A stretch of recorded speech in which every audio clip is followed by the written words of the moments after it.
Welcome back to ICC. We got a special story from the Budapest Olympiad in Hungary.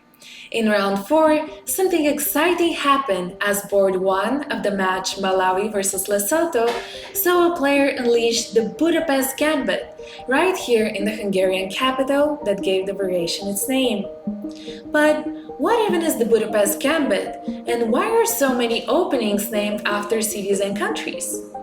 Let's find out. The Budapest Gambit is one of the most aggressive openings black can choose against first move d4. The idea is to sacrifice a pawn early on to get a quick initiative and open files. The variation gained its name from an 1896 match when Hungarian master Geza Marozzi used it for the first time.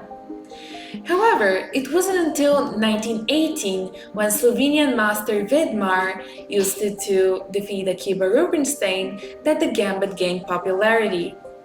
Now, more than 100 years later, the Budapest Gambit made another appearance at the Hungarian capital as Malawi's player Petros Mfune used it to defeat his opponent of Lesotho, Sechaba Kalema.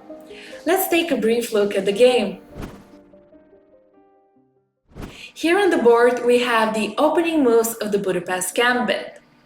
In his game, the Lesotho player Sechaba Kalema decided not to go for the main continuation with d takes e5, but instead preferred to play the move a3. This, however, quickly landed him into trouble as he was already fighting on for dear life on move 8.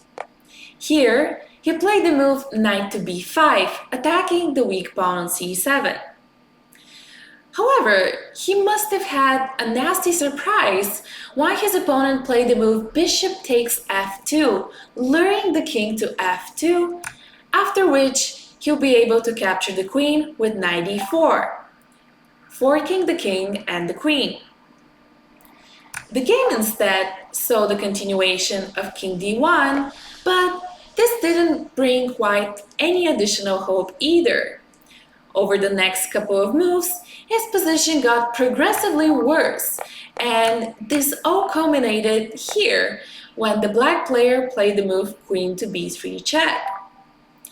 After king c1, knight c4, there wasn't a nice way to defend mate on b2.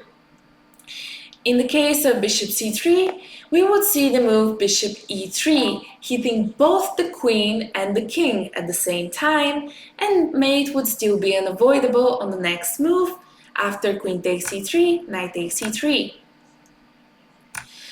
Instead, the game saw the move rook to b1, but after knight e3, the player with white simply resigned.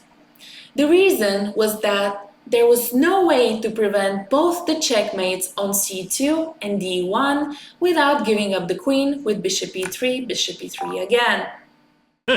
Another victim of the Budapest Gambit. It's amazing, isn't it? Such a quick win for black using the Budapest Gambit. But the Budapest Gambit isn't the only chess opening named after a city we're going to talk about today. Let's take a quick tour through history. First, we have the Italian game, which Italian masters used all the way back in the 1500s to defeat their opponents. Next, we have the Sicilian defense, which was originally mentioned in a 1590s manuscript. Then, it became popular in the 1800s, and it still remains one of black's top choices against first move e4. Moving on, we have the French defense, an opening that gained its name from an 1834 match between the Paris and London chess clubs. Moving on to Spain, we have the Spanish game, or the Ruy Lopez defense, named after a Spanish priest who studied it extensively in his book in 1561. All those openings have stood the test of time and are still played at both the GM and the club levels alike. With the Olympiad in full swing in Budapest, which one of them do you think will we see more of?